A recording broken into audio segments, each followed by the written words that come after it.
Sri Lanka, the country has been hit by a cyclone. It's called Ditwa. The cyclone has caused relentless rain in the island country, which has triggered floods and landslides.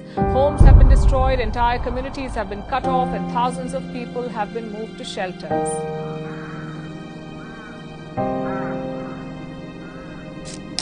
උදෑසන 9 වන විට පුද්ගලයන් 123 දෙනෙක් මරණයට පත්ව දැයි අපදා කළමනාකරන මධ්‍යස්ථානය තහවුරු කළා. එමෙන්ම තවදුරටත් පුද්ගලයන් 130 දෙනෙකු අතුරුදහන්ව සිටිනවා.